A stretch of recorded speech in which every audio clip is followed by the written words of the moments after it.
beginning of this session are no different now than they were then.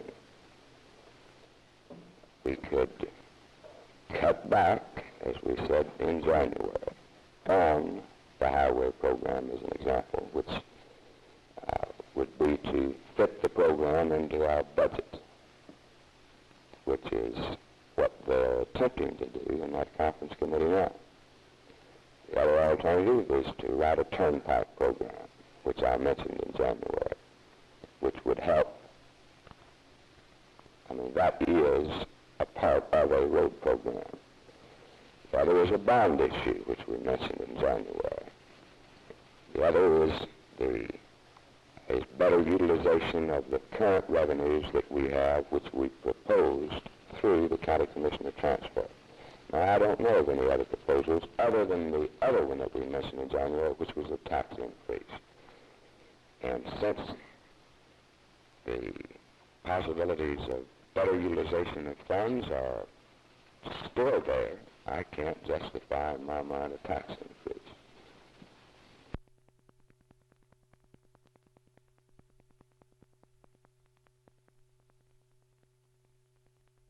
When his attorneys came in, I noticed there was an allegation in there that I refused to grant a stay of execution. That isn't true. They told me that they had, or believed that they had, a legal remedy, which was in the nature of what they filed today.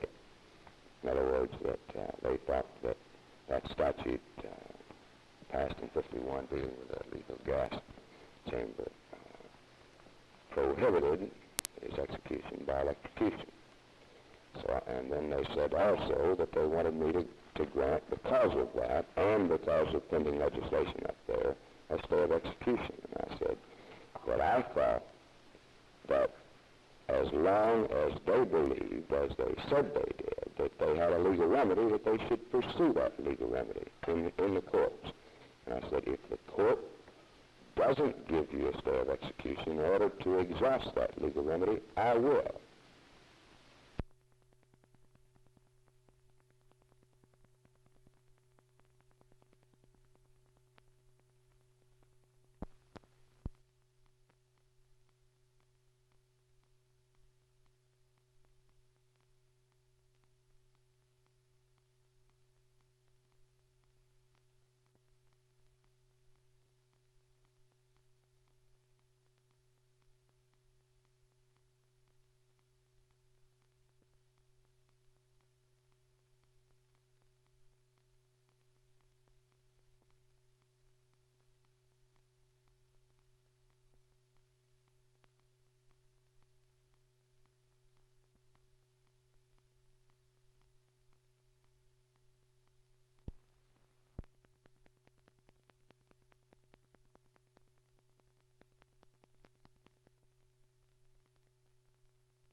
I think I've presented a reasonable proposal for the solution to the financial problems of the Highway Department, writing a program.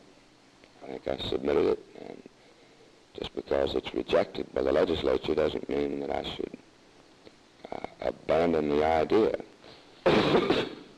And I have indicated already with reference to a bond issue that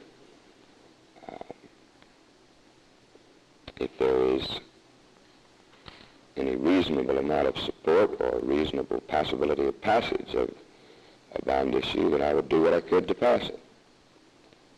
But I haven't found those possibilities. And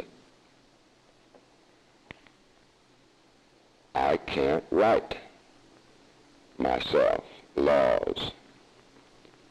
Therefore, to that extent, I disagree with the editorial.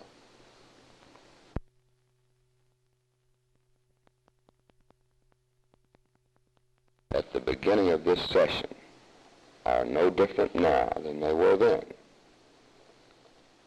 we could cut back, as we said in January, on the highway program as an example, which would be to fit the program into our budget, which is what they're attempting to do in that conference committee now.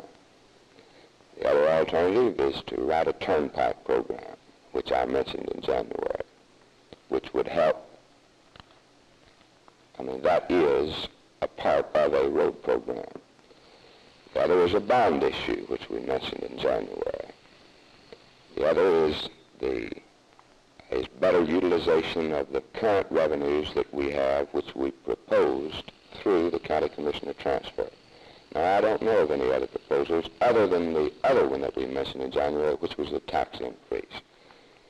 And since the possibilities of better utilization of funds are still there, I can't justify in my mind a tax increase.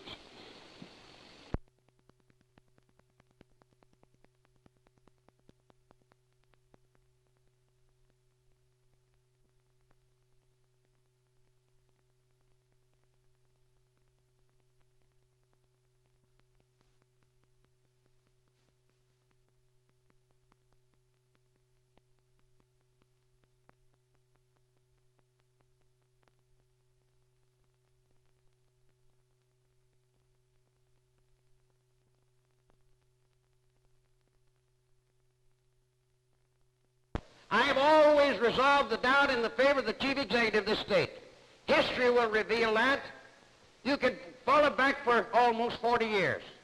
And the governors of this state, those who still live, will tell you that I've been one of the most cooperative members of the House and the Senate that's ever served in the Oklahoma legislature. And I think you all know that. And why that they would pick and charge me falsely, this is libelous. The other two were libelous. They know they're libelous. They knew that they were printing false and libelous matter about me when they wrote it, and it cannot be sustained by the fact all witnesses from here to extend from here to Norman. And they can't find a witness that'll come in and testify and support the charges that are made in this editorial. They try to make me the goat, the booger man, so to speak, because I probably am maybe a little better known statewide than many of you, not all of you, but many of you.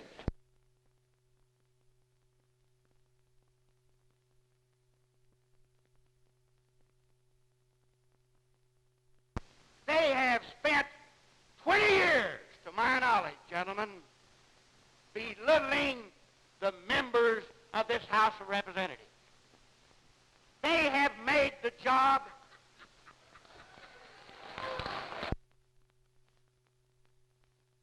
and not a single case have any member of this House, to my personal knowledge, ever prospered one dime. It has been done at a personal sacrifice to each of you and to each and every member that I have served with, John Livergood, during the past 10 sessions.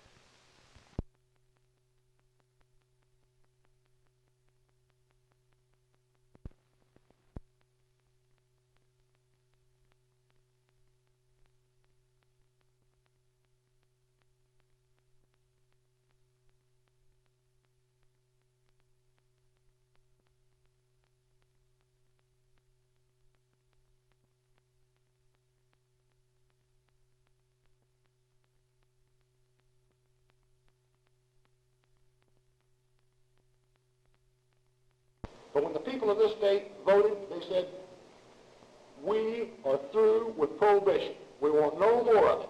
Let's get rid of it. That's what the people said, and they got rid of it right at that moment. They got rid of it. Now, at the same time, they adopted a law making it illegal. Making it legal to sell whiskey.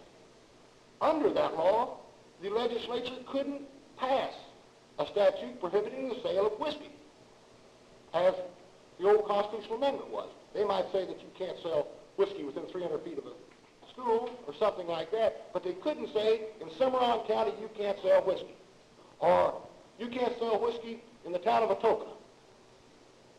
Now, are we going to say that the statutes which are on the books can stay. But the legislature couldn't pass them now, but we still got them. Gentlemen, I cannot feature that being any intent. I'm sure that isn't what the people meant. But the bill speaks for itself.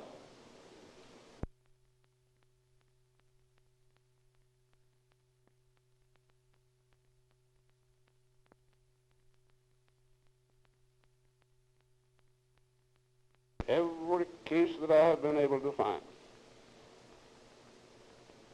has sustained the right of the state to exercise its police power in the control or the prohibition of the intoxicating liquor business.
How would these turnpikes be financed? What would be the cost of it? It was estimated that the two turnpikes in question, one of which would be from Oklahoma City down past Lawton to Wichita Falls, Texas. The other would be from Tulsa to Dallas, Texas, or to the Red River line to tie into the road into Dallas. That they would cost approximately, and this is kind of a rough estimate, $150 million. How would this be paid out? Would it entail a bond issue or a tax increase, or just what? It would be financed along the same line that the Will Rogers Turnpike and the Turner Turnpike, with this addition, that in order to sell the bonds, we would have to build up a fund which would guarantee payments of the bonds. It is thought that we would have to cushion up to around $3 million. This $3 million would be accumulated over a period of time by taking 1 cent per gallon of our present gasoline tax based on the number of miles traveled by automobiles on our present turnpikes. It was estimated that this would raise someplace in the neighborhood of $600,000 to $750,000 per year. Of course, you can't speak for the governor, but how do you think he received this offer of assistance?